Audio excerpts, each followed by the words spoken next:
Estamos aqui reunidos em nome do Pai, e do Filho, e do Espírito Santo. Amém. Com muito carinho, eu queria partilhar para vocês, meus amigos, minhas amigas, um texto de um grande homem, um grande santo, um doutor da igreja, chamado Santo Afonso de Ligório, onde ele fala o seguinte: quem ama a Jesus Cristo foge da tibieza. Essa palavrinha, vocês sabem, ela não é muito usada aqui no Brasil, mas tibieza quer dizer indolência, quer dizer fraqueza, frouxidão. Então, quem ama a Jesus Cristo foge da tibieza, ama a perfeição e os meios de alcançá-la. A caridade não é orgulhosa, diz São Paulo, 1 de Coríntios 13, 4. São Gregório, ao explicar essa frase, diz que a caridade que só se ocupa com o amor de Deus rejeita tudo o que não é correto e santo. A caridade é o laço que junta na alma as virtudes mais perfeitas. Revesti-vos da caridade, que é o vínculo da perfeição. Ensina a palavra de Deus, né? A caridade ama a perfeição e por isso detesta a tibieza, a frouxidão, a indolência, a fraqueza. Algumas pessoas servem a Deus na tibieza, com grande perigo de perder a caridade, a graça divina, a alma e tudo. Há duas espécies de tibieza, uma inevitável e outra evitável. A tibieza inevitável é aquela da qual nem os santos estão livres. Ela abrange todas as faltas cometidas sem plena deliberação, mas só pela nossa fragilidade humana. As distrações na oração, as perturbações interiores, as palavras inúteis, a vancuriosidade, o desejo de se mostrar, o gosto no comer e no beber, os movimentos de sensualidade não controlados prontamente e tantos outros. Essas faltas devemos evitá-las quanto pudermos. Mas, devido à fraqueza de nossa natureza humana, corrompida pelo pecado, é impossível evitá-las todas. Devemos sim nos arrepender quando fazemos esses pecados, pois desgostam a Deus. Mas não devemos nos perturbar por causa delas. Escreve o grande São Francisco de Sales: todos os pensamentos que nos trazem inquietação não são de Deus, príncipe da paz, mas nascem sempre ou do demônio, ou do amor próprio, ou da estima de nós mesmos. Portanto, é preciso afastar logo e não fazer caso desses pensamentos que nos inquietam. As faltas irrefletidas, feitas sem querer, também sem querer se apagam. Basta para isso um ato de arrependimento ou um ato de amor. Certa monja beneditina fala de uma chama de fogo na qual, se jogarmos palhas, tornam-se cinzas. Com tal figura, ela queria explicar como um ato fervoroso de amor a Deus destrói todas as faltas em nossa alma. Esse mesmo efeito produz a Sagrada Comunhão, chamada remédio, que nos preserva dos pecados de cada dia. Essas faltas não deixam de ser faltas, mas não impedem nossa santificação, isto é, o caminhar para a perfeição.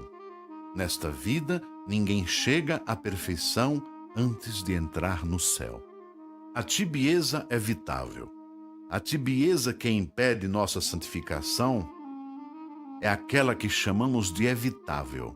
Cometer pecados veniais refletidos. Todos esses pecados cometidos de olhos abertos, bem que podemos evitá-los em nossa vida com a graça de Deus. Por isso, dizia a grande Santa Teresa d'Ávila: que Deus vos livre dos pecados deliberados, por pequeno que seja. Assim, por exemplo, as mentiras voluntárias, as pequenas murmurações, as imprecações, os ressentimentos, o caçoado próximo, daquelas pessoas simples, pobres, dos loucos, as palavras picantes, a vaidade, as antipatias nutridas no coração, a afeição desordenada a pessoas de outro sexo. Santa Teresa dizia: esses pecados são como vermes que não se deixam conhecer enquanto não roerem as virtudes em nós. Com as coisas pequenas, o demônio vai abrindo buracos onde entram as coisas grandes.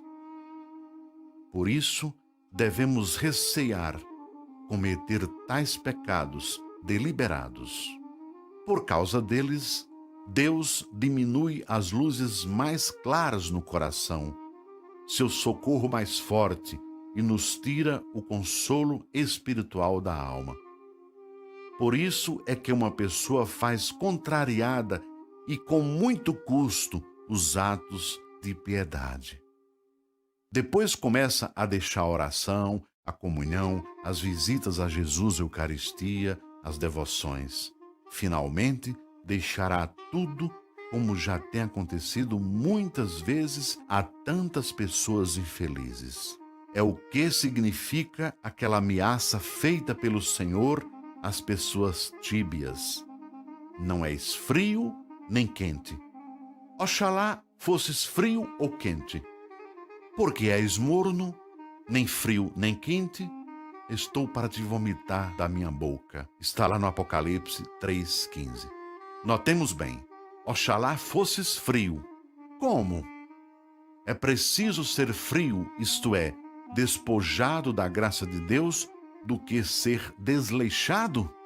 É uma pergunta que ele faz. É verdade. De certo modo, é melhor ser frio, porque quem é frio pode mais facilmente corrigir-se, tocado pelo remorso da consciência. A pessoa tíbia espiritualmente acostuma-se a ficar dormindo nas suas faltas, não pensa no seu mal, não pensa em se emendar, e assim a sua cura se torna quase desesperada. São Gregório escreve: a tibieza que deixou o fervor cai no desespero. O padre Luís da Ponte dizia que, em sua vida, tinha cometido muitas faltas, mas que nunca tinha feito as pazes com elas. Olha que bonito. Algumas pessoas fazem as pazes com suas faltas. A ruína vem daí, principalmente quando a falta se junta com alguma paixão de apego a si mesmo, desejo de se mostrar, de ajuntar dinheiro, ódio ao próximo ou a um afeto desordenado a uma pessoa de outro sexo, etc, etc.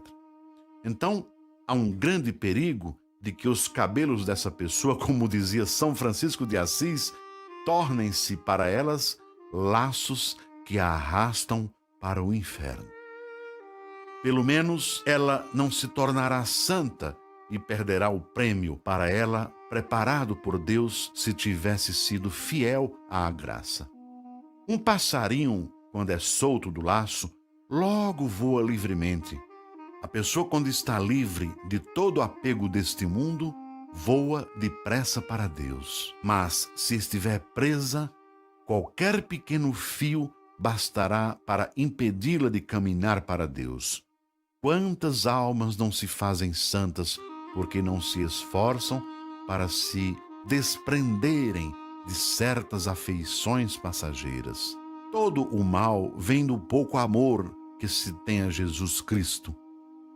Aqueles que estão cheios de si mesmo, os que se irritam com tudo que é contrário aos seus caprichos, os tolerantes consigo mesmos, por medo de perderem a saúde, aqueles que têm o coração aberto para as coisas externas, os que se ressentem com a menor desatenção que julgam ter recebido de alguém, perturbam-se facilmente.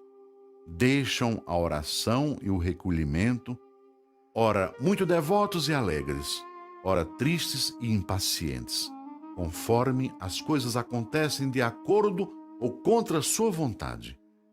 Todas essas pessoas não amam ou amam muito pouco a Jesus Cristo e desacreditam a verdadeira piedade cristã. Deixar a tibieza. O que deve fazer quem se encontra neste lastimável estado de tibieza? De fato, é uma coisa bem difícil que uma pessoa recupere a antiga piedade? São perguntas que ele faz, Santo Afonso. O que não podem os homens, Deus pode muito bem. O que é impossível aos homens é possível a Deus. Quem reza e usa dos meios necessários alcançará tudo quanto deseja. Os meios para deixar a tibieza e caminhar na perfeição são 5. O desejo de perfeição, a decisão de alcançá-la, a meditação, a comunhão frequente, a oração. Desejo de perfeição. O primeiro meio para deixar a tibieza é o desejo de perfeição. Os santos desejos são asas que nos fazem voar da terra. Por um lado, eles nos dão força para caminhar na perfeição. Por outro lado, eles nos aliviam os sofrimentos da caminhada. Quem deseja de verdade a perfeição nunca deixa de progredir nela e, se não ficar desanimado, vai consegui-la. Repito, vai consegui-la. Aquele, porém, que não a deseja andará sempre para trás e se torna mais imperfeito do que no começo. Na caminhada para Deus, quem não avança sempre retrocede, arrastado pela correnteza de nossa natureza corrompida. Ora, esta é a vontade de Deus, a vossa santificação. Deus quer todos santos, cada um no seu estado de vida. O religioso como religioso, o leigo como leigo, o sacerdote como sacerdote, o casado como casado, o negociante como negociante, o soldado como soldado, o artista como artista, e assim em todos os estados de vida. São belíssimos os testemunhos de Santa Teresa sobre isso. Os nossos pensamentos sejam grandes, porque deles nascem nosso bem. É preciso não diminuir os nossos desejos, mas confiar em Deus. Esforçando-nos, chegaremos pouco a pouco até onde os santos chegaram com a graça de Deus. Em confirmação, diz ela ter visto pessoas corajosas que, em pouco tempo, fizeram um grande progresso espiritual. Agradam ao Senhor tanto os desejos como se fossem realizações. Deus não concede muitas graças importantes, senão para quem muito desejou o seu amor. Deus não deixa de pagar qualquer bom desejo nesta vida, pois Ele ama as almas generosas quando não confiam em si mesmas. Santa Teresa tinha esse espírito generoso. Santa Teresa chegou uma vez a dizer ao Senhor que pouco lhe importaria ver no céu pessoas gozando maior felicidade do que ela, mas ver pessoas que o amassem mais do que ela, não sabia como poderia suportar. Que bonito, né? É preciso ter coragem. Diz Santa Teresa, o Senhor é bom para aqueles que o procuram. É extremamente bom e aberto para com as pessoas que o buscam de coração. Se desejamos ser santos de verdade, nem os pecados cometidos podem nos impedir. Mesmo que a alma não tenha logo a força, ela dá um voo generoso e avança muito. Tudo concorre para o bem daqueles que amam a Deus. Ensina São Paulo em Romanos 8:28. Mesmo os pecados cometidos podem concorrer para a nossa santificação, na medida em que sua lembrança nos faz mais humildes, mais agradecidos às graças que Deus nos deu, depois de tantas ofensas. O pecador deve dizer: não posso, nada mereço, a não ser o inferno. Mas sirvo a um Deus de bondade infinita, e Ele prometeu ouvir a todos que lhe pedem alguma coisa. Já que Ele me livrou da condenação e quer que eu me torne um santo ou uma santa, oferecendo-me sua ajuda, então posso me tornar um santo, uma santa, não com minhas forças, mas com a graça de Deus que me sustenta. Tudo posso naquele que me conforta. Vou repetir: tudo posso naquele que me conforta. Um grande ensinamento de São Paulo. Tendo os bons desejos, é preciso que tenhamos coragem e, confiantes em Deus, procuremos realizar esses desejos. Encontrando depois alguma dificuldade na sua realização, permaneçamos na vontade de Deus. A vontade de Deus deve estar acima de todos os nossos desejos. Santa Maria Madalena de Pazzi ficava mais contente privando-se de alguma coisa perfeita do que possuindo-a sem a vontade de Deus. Santa Maria Madalena de Pazzi. Decisão de ser de Deus. O segundo meio para chegar à santificação é a decisão de dar-se todo a Deus. Chamados à perfeição, muitos sentem o desejo de obtê-la, movidos pela graça. Se depois, porém, não tomam uma decisão, vivem e morrem no lodo de sua vida tíbia e imperfeita. Não basta só o desejo de ser santo, se não juntamos a ele uma firme resolução de alcançá-lo. Quantas pessoas se alimentam só de desejos e nunca dão um passo nos caminhos de Deus? Estes são os desejos de que fala a Bíblia. Os desejos do preguiçoso o matam. O preguiçoso deseja sempre e nunca se decide a empregar os meios próprios de seu estado de vida para se tornar santo. Por isso costumo dizer: se eu morasse num deserto e não nessa casa. Se eu estivesse vivendo em outro convento, eu me entregaria todo a Deus. E, no entanto, não suporta um companheiro, não pode ouvir uma palavra que o contraria. Dissipa-se com muitas coisas inúteis, cai em muitas falhas, pecados de gula, de curiosidade, de orgulho, e depois diz suspirando: se eu tivesse, se eu pudesse, se eu morasse noutra casa, se eu fosse casado com outra pessoa.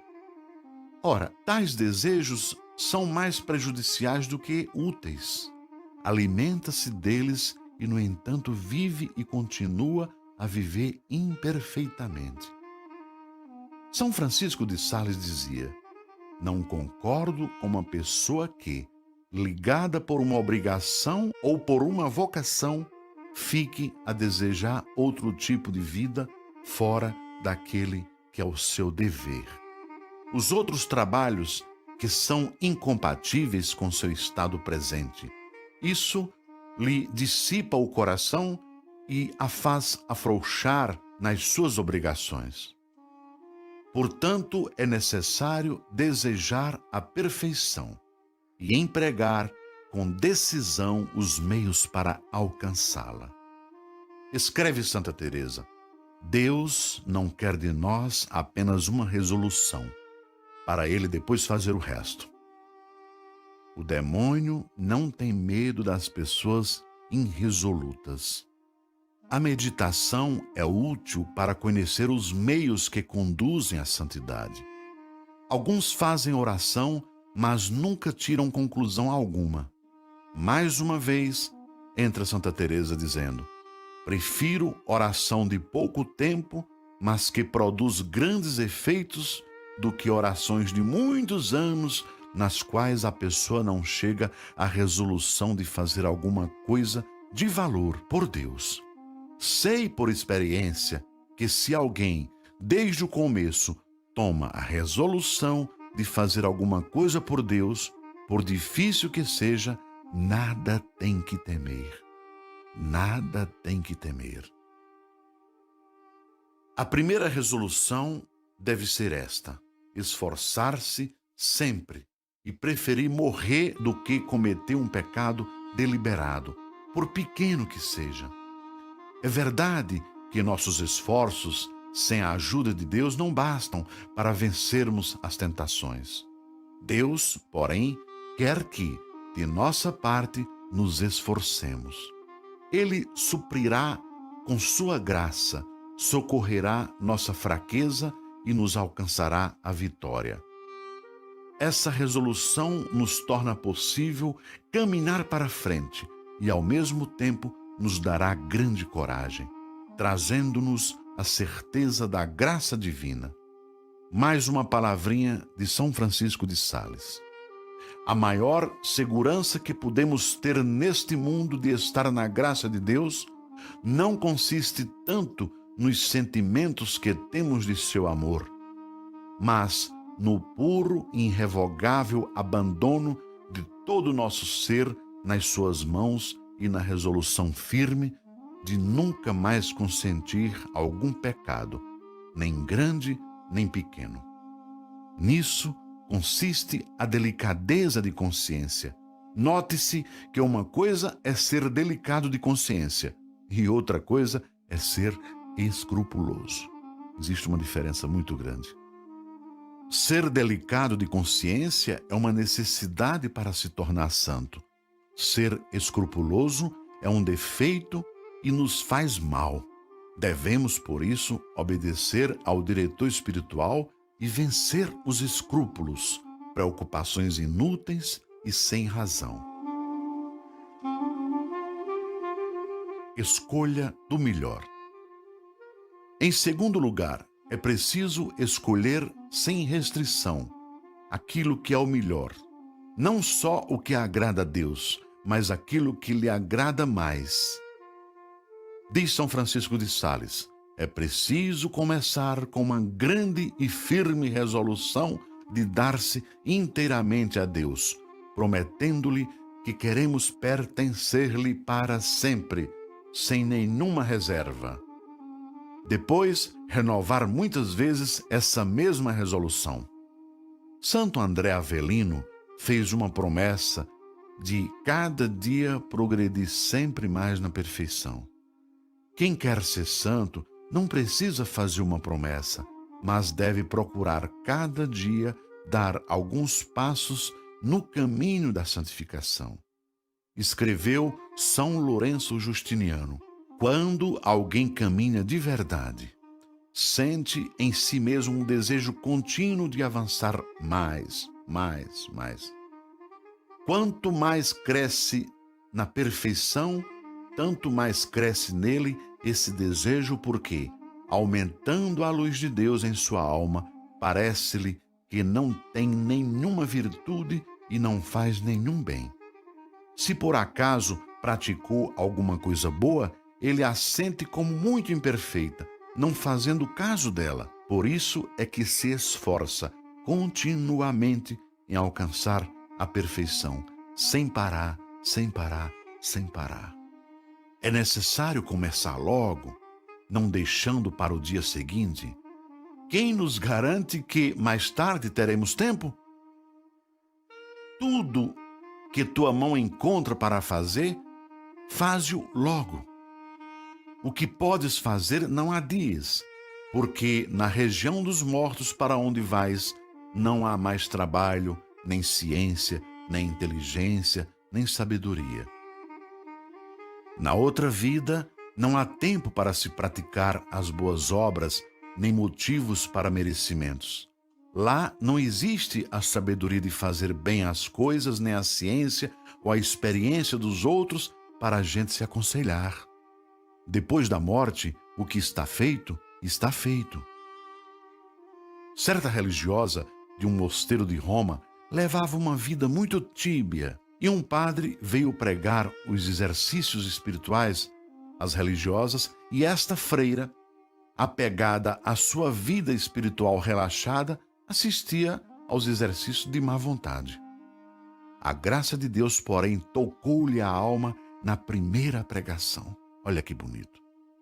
Na primeira pregação, dirigiu-se ao pregador e lhe disse com verdadeira resolução: Padre, eu quero ser santa e logo.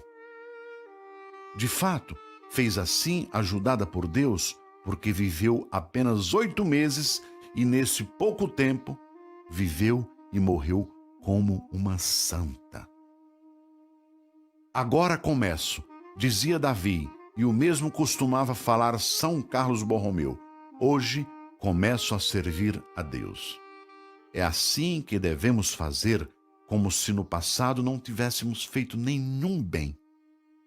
Tudo o que fazemos por Deus é nada, pois apenas cumprimos um dever. Portanto, tomemos cada dia a resolução de sermos inteiramente de Deus. Não fiquemos a olhar o que os outros fazem ou como fazem. Poucos são aqueles que se tornam santos de verdade. Diz São Bernardo: ninguém pode ser perfeito sem ser diferente. Se queremos imitar o comum dos homens, seremos sempre imperfeitos, como em geral eles são. É preciso vencer tudo, renunciar a tudo, para conseguir tudo. Deus. Dizia Santa Teresa: por que não resolvemos dar todo o nosso coração a Deus? Também não nos é dado todo o seu amor. Como é pouco tudo aquilo que se faz por Jesus Cristo. Ele deu seu sangue e sua vida por nós. Teresa escreveu: tudo o que podemos fazer é nada em comparação a uma gota de sangue de Jesus derramada por nós. Os santos não se poupam quando se trata de agradar a Deus, que se deu todo a nós, justamente para nos obrigar a não lhe negarmos nada. Escreveu São João Crisóstomo: tudo te deu, nada deixou para si. Já que Deus se deu todo a nós, não é justo que tenhamos reservas com Ele. Ele morreu por todos, a fim de que os que vivem já não vivam para si, mas para aquele que por eles morreu. A meditação. O terceiro meio para se tornar santo é a meditação. Diz João Gerson que quem não medita as verdades eternas não pode, a não ser por um milagre, viver como cristão. A razão é que, sem meditação, não há luz e se caminha na escuridão. As verdades da fé não se enxergam com os olhos do corpo, mas com os olhos da alma, quando nosso espírito as medita. Quem não faz meditação sobre as verdades eternas não pode vê-las e por isso anda no escuro, facilmente se apega às coisas sensíveis e por causa delas despreza os bens eternos. Santa Teresa escreveu: embora pareça que não há imperfeições em nós, descobrimos grande número delas quando Deus faz ver o nosso íntimo, o que ele costuma fazer na meditação. O ensinamento de São Bernardo: quem não medita, não julga com severidade a si mesmo, porque não se conhece. A oração controla nossos afetos e dirige nossos atos para Deus. Mas, sem oração, os afetos de nossa alma se apegam à terra. Nossas ações acompanham os afetos e assim tudo acaba em desordem. Dizia Teresa que quem deixa a meditação, em pouco tempo se torna um animal ou um demônio. Quem abandona a meditação, portanto, deixará de amar a Jesus Cristo. A meditação é a fornalha onde se acende e se conserva o fogo do amor a Deus. Santa Catarina de Bolonha dizia: quem não medita muito fica sem um laço de união com Deus. Nessa situação, não será difícil para o demônio, encontrando a pessoa fria no amor de Deus, levá-la a se alimentar com uma fruta envenenada. Veja bem essa expressão. Levá-la a se alimentar com uma fruta envenenada. De outro lado, dizia Santa Teresa, quem persevera na meditação, mesmo que o demônio a tente de muitas maneiras, tenho certeza que o Senhor a levará ao porto da salvação. Quem não para no caminho da meditação, chegará, ainda que tarde. Quantos bens se conseguem na meditação? Dela nascem os bons pensamentos, manifestam-se nossos piedosos afetos, desenvolvem-se os grandes desejos, tomam-se as resoluções firmes de se dar inteiramente a Deus. Dessa maneira, a pessoa lhe sacrifica os prazeres terrenos e todos os desejos desordenados. Dizia São Luís Gonzaga: não existirá muita perfeição se não existir muita meditação. Reparem bem nesta frase as pessoas que amam a perfeição.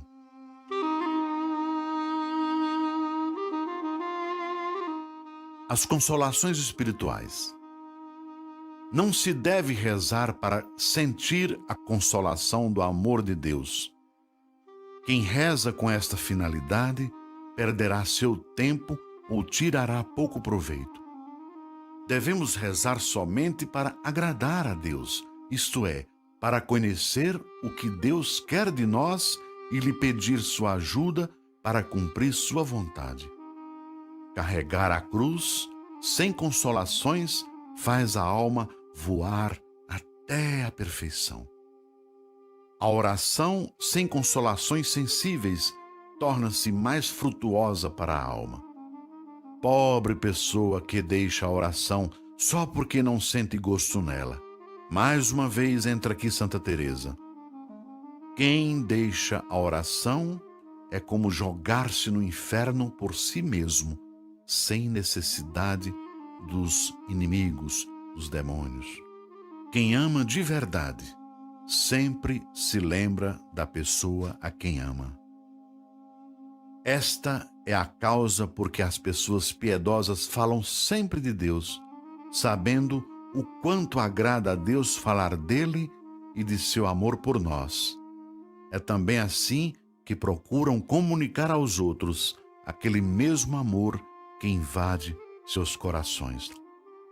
Da oração nasce ainda o desejo de se retirar à solidão para ficar a sós com Deus e o desejo de conservar o recolhimento interior nas ocupações externas e necessárias.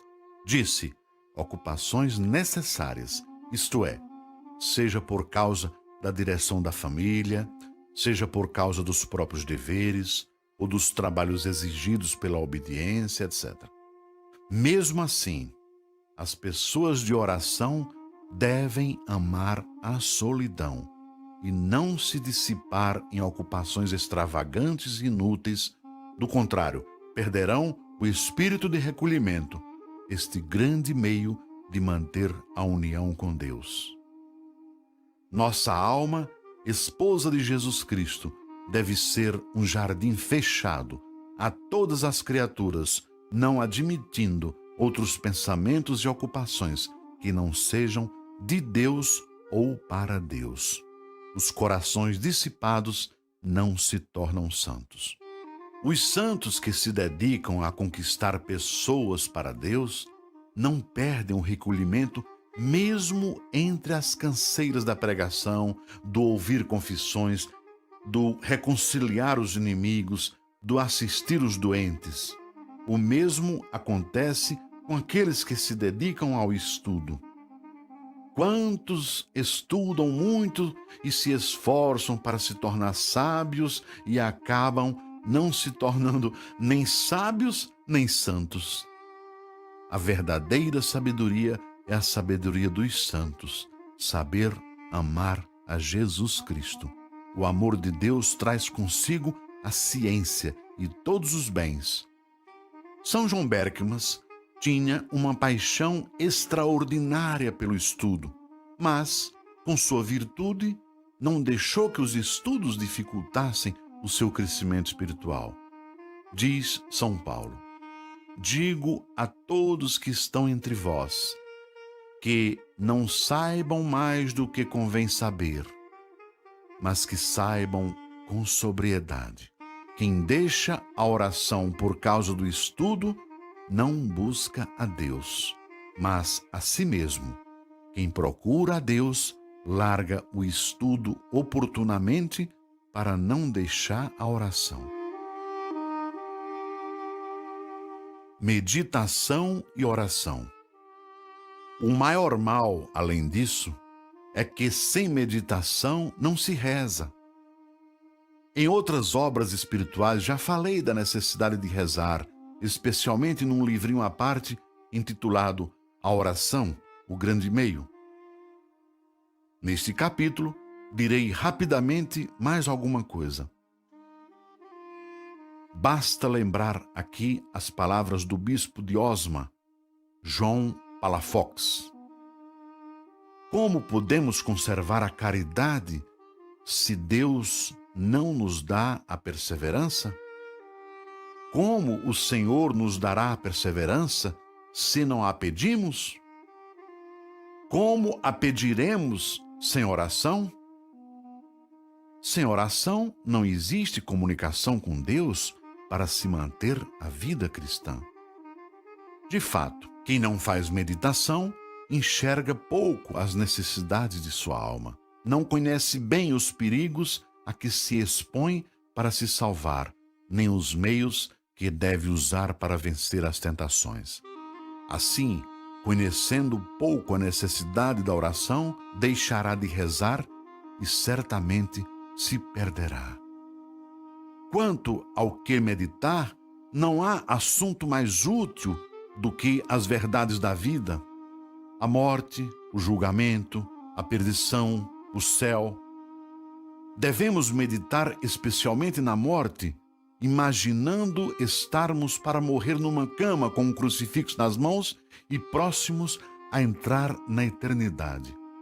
Mas, principalmente, para quem ama a Jesus Cristo e deseja crescer no seu amor, no seu santo amor, não existe meditação mais útil do que a paixão do Redentor. O Calvário é a montanha das pessoas que amam. Quem ama a Jesus Cristo sempre faz sua meditação sobre esta montanha, onde não se respira outro ar, senão o amor de Deus. Vendo um Deus que morre por nosso amor e porque nos ama e se entregou por nós, é impossível não amar intensamente. Das chagas de Jesus crucificado saem continuamente flechas de amor que ferem os corações mais duros. Feliz aquele que faz continuamente nesta vida a sua meditação sobre o Monte Calvário. Montanha feliz, amável, querida, quem se afastará de ti? Desprendendo fogo, abrasas as pessoas que moram permanentemente sobre ti. A Eucaristia. O quarto meio para se chegar à perfeição e perseverar na graça de Deus é a comunhão frequente. Dizia Santa Teresa: não há melhor meio para se chegar à perfeição do que a comunhão frequente. Falando de uma maneira geral, as pessoas que comungam com mais frequência geralmente são mais avançadas na perfeição. Nos mosteiros, onde se frequenta mais a comunhão, ali existe mais amor. Eis porque os santos padres louvaram e incentivaram a comunhão frequente e até diária. A comunhão, como diz o Concílio de Trento, liberta-nos das faltas diárias, protege-nos dos pecados mortais. São Bernardo diz que a comunhão reprime os movimentos de ira e sensualidade, as duas paixões que mais fortemente e mais vezes nos assaltam. A comunhão destrói as tentações do demônio, dá-nos uma grande inclinação para as virtudes e agilidade em praticá-las, uma grande paz, tornando-nos assim mais fácil e agradável o caminho da santificação. De modo especial, nenhum outro sacramento faz crescer tanto o amor de Deus nas almas como a Eucaristia, onde Jesus se dá todo para nos unir inteiramente a Ele através de seu amor. Dizia o beato João de Ávila: quem se afasta da comunhão frequente faz o papel do diabo. Para comungar bem, é preciso fazer uma conveniente preparação. A primeira preparação para se poder comungar bem todos os dias, ou muitas vezes durante a semana, é, primeiro, evitar toda falta deliberada, isto é, cometida de olhos abertos. Segundo, praticar muita meditação. Terceiro, mortificar os nossos sentimentos e paixões. A preparação mais próxima para a comunhão é tudo aquilo, todas as orações que se fazem antes da comunhão. Para tirar grandes frutos da comunhão, é conveniente fazer depois a ação de graças. O tempo que segue a comunhão é tempo de ganhar muitas graças de Deus. Santa Madalena de Pazzi dizia: o tempo mais apropriado para crescermos no amor de Deus é aquele que segue após a comunhão. E Teresa d'Ávila escreveu: não percamos tão boa ocasião de negociar com Deus. Basta que tenhas o fervor de uma vontade resolvida e ser toda de Deus e a progredir no amor de Deus. É também muito bom, para se manter com fervor espiritual, fazer frequentemente a comunhão espiritual. Por exemplo, as pessoas divorciadas, as pessoas que estão no segundo casamento, ou quando a gente não pode receber o Santíssimo Corpo de Cristo, fazer a comunhão espiritual, louvada pelo Concílio de Trento, que exorta os fiéis a praticá-la. Ela consiste num fervoroso desejo de receber a Jesus Cristo na Eucaristia. Por isso, os santos a faziam várias vezes ao dia. O modo de fazê-la é este: meu Jesus, creio que estais no Santíssimo Sacramento da Eucaristia. Amo-vos e desejo vos receber. Vinde a minha alma, uno-me a vós e vos peço que não permitais que nunca me separe de vós. Ou então, simplesmente orar: meu Jesus, vinde a mim. Eu quero vos receber para que vivamos intimamente unidos e não vos separeis de mim. Este tipo de comunhão espiritual pode ser feito várias vezes ao dia, quando se reza ou se faz uma visita ao Santíssimo Sacramento numa igreja católica, ou também na missa, quando não se pode comungar.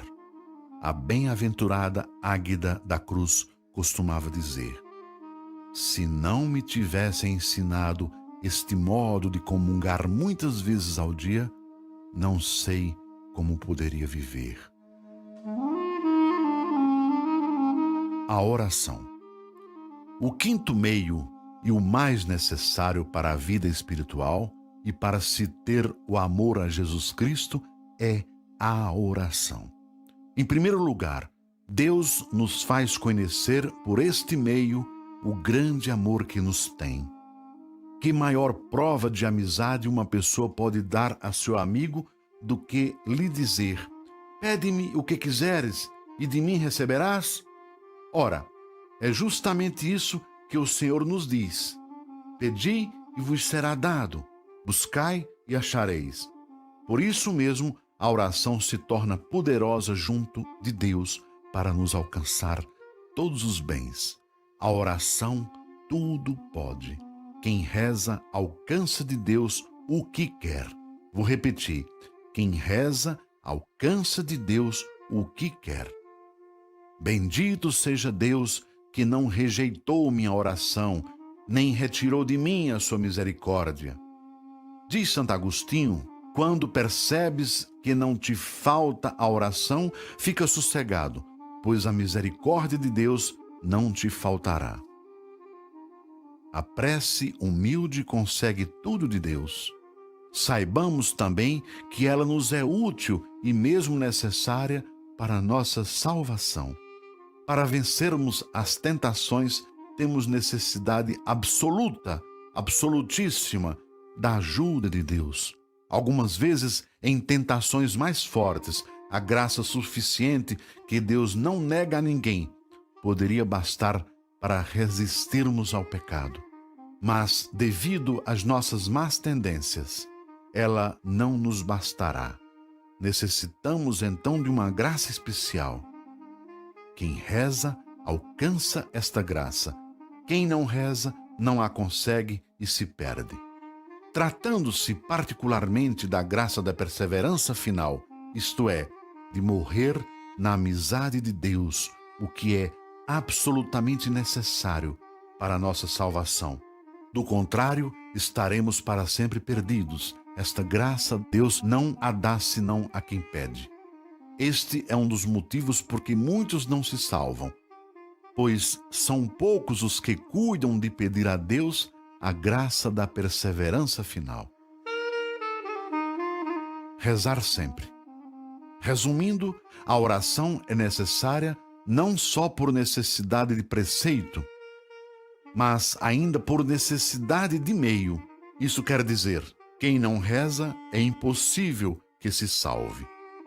A razão é que não podemos alcançar a salvação sem o auxílio da graça de Deus, e Deus só dá esta graça a quem lhe pede. Sendo contínuas as tentações e os perigos de perdermos a amizade de Deus, contínuas também devem ser as nossas orações.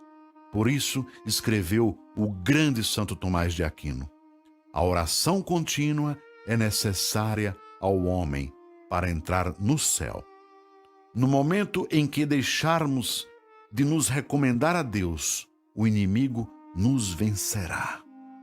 Embora a graça da perseverança final não possa ser merecida por nós, como ensina a Igreja, contudo, pode-se merecê-la, de certo modo, com a oração. O Senhor quer nos dar sua graça, mas quer que a peçamos.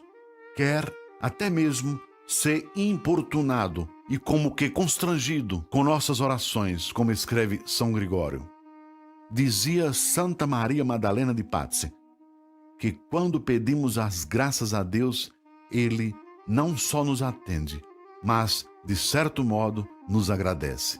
Sim, porque sendo Deus a bondade infinita, deseja comunicar-se com as pessoas, tendo, por assim dizer, um desejo enorme de distribuir seus bens, mas Ele quer que peçamos.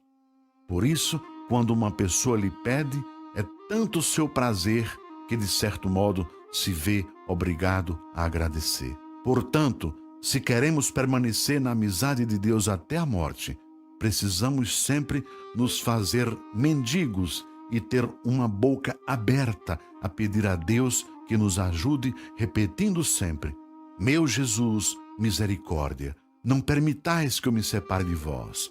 Meu Deus, ajudai-me. Meu Deus, socorrei-me. A oração frequente dos antigos monges do deserto era: Senhor Jesus Cristo, tende piedade de mim, pecador. Senhor, atendei às minhas preces, vinde depressa em meu auxílio. Senhor, ajudai-me depressa, porque se demorardes, eu cairei na desgraça e me perderei. É preciso fazer assim, principalmente nos momentos de tentações. Quem não faz assim, está perdido. Confiança na oração. Tenhamos grande fé na oração. Deus prometeu atender aquele que lhe pede. Pedi e recebereis. Uma promessa de Jesus.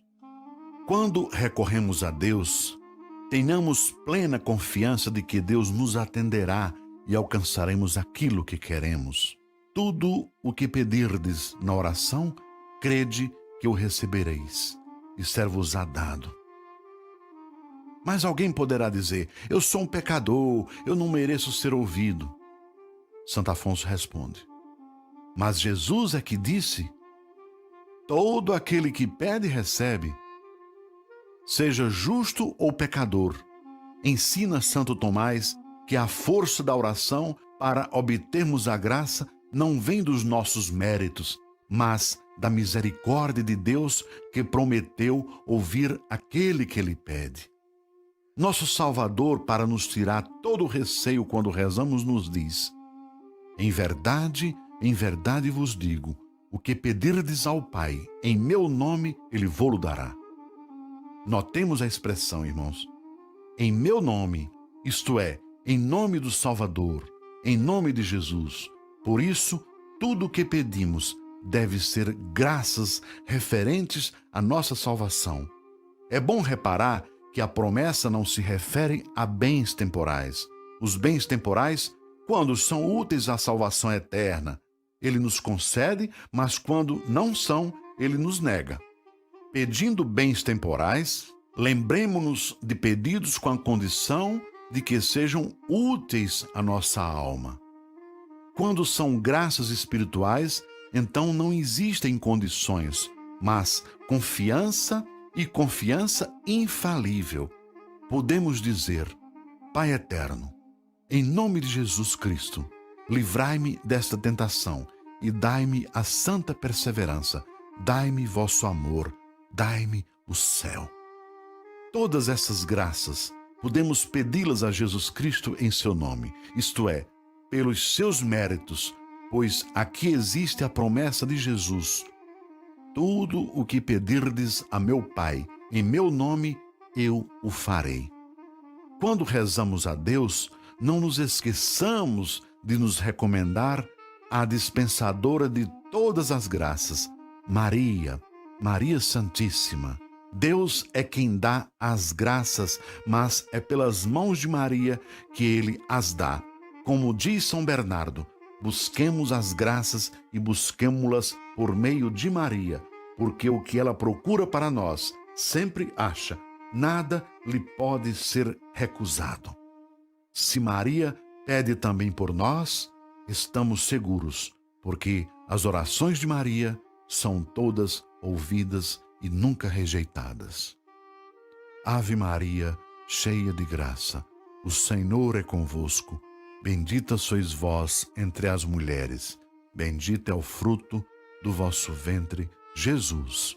Santa Maria, Mãe de Deus, rogai por nós, pecadores, agora e na hora de nossa morte. Amém. Muito obrigado.